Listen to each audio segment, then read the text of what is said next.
Have you ever really stopped to think about the plumbing inside your head? No, not your ideas, but the actual pipes and fluids that keep your brain running, second by second.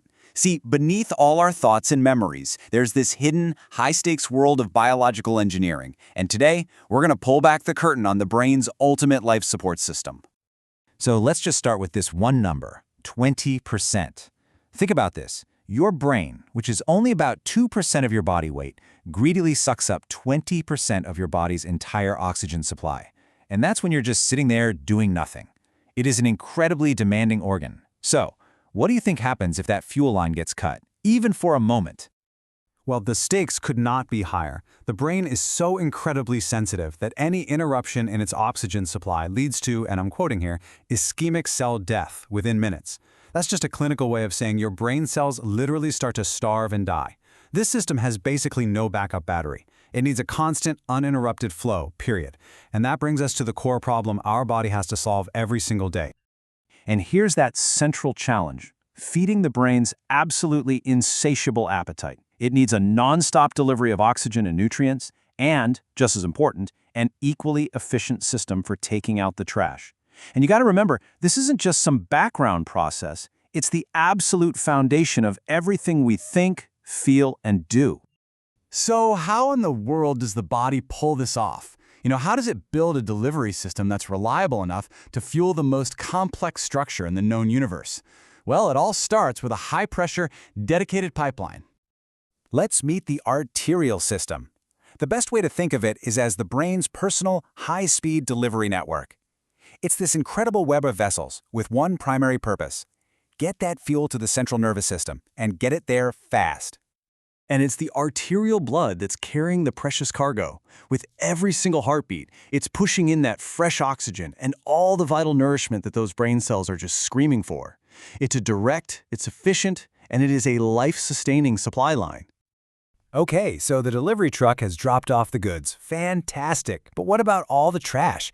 A system this active produces a ton of waste, like that oxygen-depleted blood. So how does the brain handle its own garbage collection? Well, this is where things get really interesting and unique. You see, the brain's venous system, that's its drainage network, is unlike anything else in the entire body. It's a totally unconventional solution for waste removal that basically breaks all the normal rules of how our circulatory system is supposed to be built. Now check out this comparison, because this is wild. In most of your body, right, the veins, the blue lines, they just run right alongside the arteries. It's a neat parallel system. But in the brain?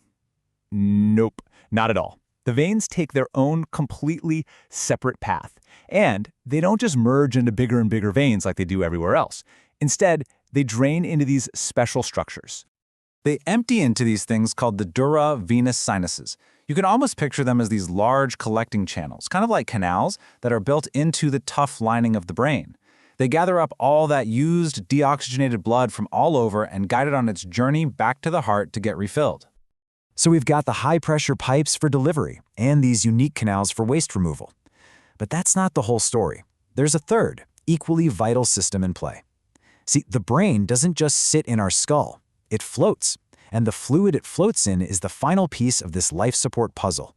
It's what creates the perfect, stable environment for the brain to thrive. And that system revolves around cerebrospinal fluid, or CSF. This is a clear, protective liquid that literally bathes our brain and spinal cord. It acts as both a shock absorber and a kind of transport medium. And this whole system is managed by a set of hidden chambers deep inside the brain. And that is the ventricular system. It's this amazing network of connected cavities, or ventricles, deep within the brain that has this massive job of producing, circulating, and ultimately getting rid of this critical cerebral spinal fluid. Honestly, the best way to think about it is like a self-cleaning aquarium for your brain. The ventricular system is constantly producing fresh, clean CSF, circulating it all around to wash away waste products and then draining out the old fluid. This constant turnover makes sure the brain is perfectly cushioned and that its chemical environment is perfectly balanced. It's a complete, self-contained environmental control unit. So let's just step back and bring it all together.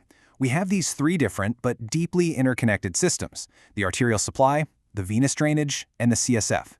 The key here is that they are not working in isolation. They form a single, elegant biological machine. And when you see them all working together, it's this perfect, beautiful cycle. And this really puts it all together beautifully. First, you deliver. The arteries bring in that high-octane, oxygen-rich blood. Then, you maintain. While that fuel is being used, the CSF is bathing the brain, keeping the whole environment stable and clean. And finally, remove. That unique venous system and the sinuses collect all the waste and the used-up blood, sending it away to be refreshed. Deliver, maintain, remove. It is a constant, elegant loop that, thankfully, never ever stops. For most of us, this incredibly delicate and ridiculously complex plumbing system works flawlessly, completely unnoticed for our entire lives. But it really makes you wonder, what happens when one of those pipes gets blocked or a drain fails? What happens when this elegant system finally breaks?